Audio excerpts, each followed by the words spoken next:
is the main controlling interest of the Federal Reserve System. They control the bulk of it. So the New York Fed is really the Federal Reserve System. Even though there's 12 different banks, it's run by the New York Fed. And the New York Fed is basically the Federal Reserve System. So who's ever running the New York Fed is where, and the families that control it, control the New York Fed. And they're the main engine behind the Federal Reserve System. And that's a wing of the Bank of England.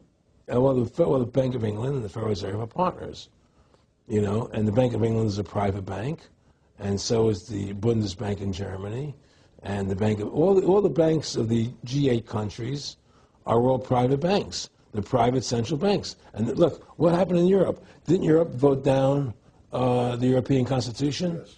They're still doing it. Didn't they vote down the euro? They're still doing it. They don't care what the people vote. They do whatever they want to do. What we want doesn't matter anymore. It's their agenda, it's their plans that matter. Isn't that prima facie evidence of a tyranny? Well, there's no question we're in tyranny. There's no question we're living in a world where the American citizen is no longer a free individual human being to do the things that they wish to do. You know, we're slaves, and it's getting worse. What do we got to do to bring these people down? In my opinion, you must shut down the Federal Reserve System. And I think that there has to be an uprising. There has to be an uprising. People have to stand up. I can't do it alone. You can't do it alone, Alex. And we need to get a majority of people, not a majority of people, but... It was 5% won the war against the British, a highly motivated group. But I agree, people have got to get angry first.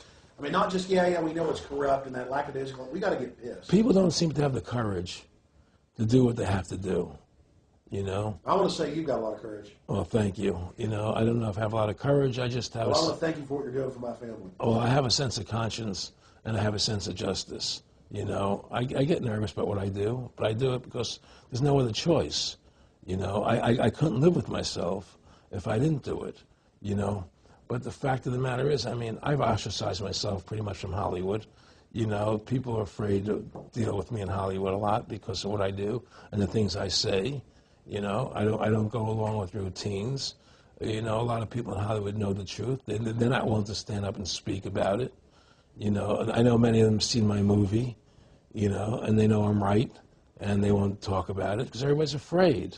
Everybody's afraid because they think that this money they get, these Federal Reserve notes, are really money, and they think they have a comfortable lifestyle, and they're afraid to change. You know, they're afraid to stand up for what's right. And until people are willing to stand up and have the courage to do what they need to do, it's not going to change. And hopefully, you know, what you're doing, what I'm doing, what other people like us are doing, can affect the change that people will stand up and say, hey, I've had enough. The thing is, we have one advantage. They need us to cooperate. See, if we don't cooperate with them, they can't win. And so they always need our cooperation to go along with their programs. So they try to sell us. Right. They try to sell us. Democracy, this majority says this, believe in this, do that. The war on terror, you know, we got to be scared. You know, they're always trying to do things to sell us that will go along with them. And once we learn not to cooperate with them, then we win the game. And that's the point. Don't cooperate with them. Don't go along with the program anymore. Stop it. Join forces. You and I should run for president and vice president and take over this country and bring freedom back to this country. You know, that's what it's like. Two people like you and I, statesmen, who believe in freedom, who believe in Thomas Jefferson and the Constitution and the Founding Fathers to make this country whole again. Because right now it's in the grip of the evil ones, you know. And the only way to stop that is for good men to stand up. What's Edmund Burke said? Evil can only thrive when good men do nothing. Yes. Right? No, well, we have got to do something. That's what it is, you know. Silence is golden, but when it comes to your freedom, it's yellow. You know, we have to stop being scared. We have to stand up and do what's necessary to take back, to stop these bankers, these elite, this government full of lies, congressmen full of liars, you know. People destroying our borders, you know, creating a government. I mean, imagine this. Here you are in America, and they're combining America, Canada, and Mexico into one country, the North American Union, and the American people don't know anything about it. It's not even in the press. They'd rather talk about Rosie O'Donnell and Donald Trump calling each other names than discussing the fact that we're merging into one country. The press doesn't even report it. Or that Paris Hilton doesn't wear underwear. Yeah, Britney Spears. But I mean, who cares?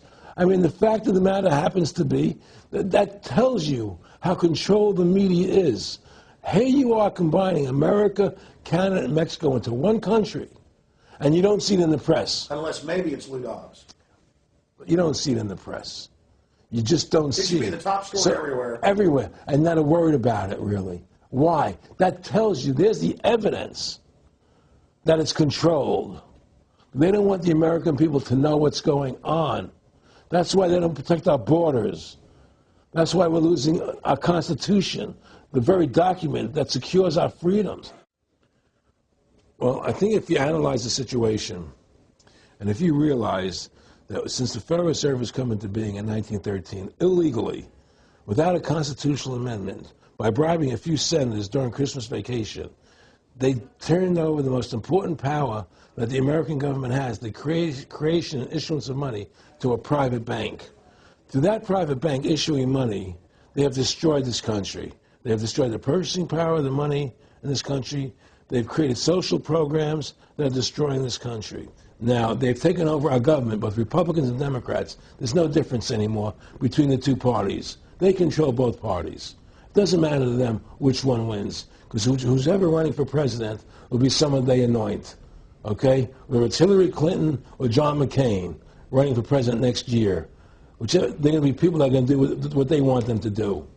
And the fact of the matter happens to be that you can't win an election unless you have enough money to win. They make sure who gets the money, okay? So through these bankers attempting to taking over America, knowing America was the freest nation in the world, it was necessary for them to take over America, take away our gun rights of freedom to bear arms, and create a country where we become slaves. Because once they take over America, the rest of the world becomes a lot easier for them.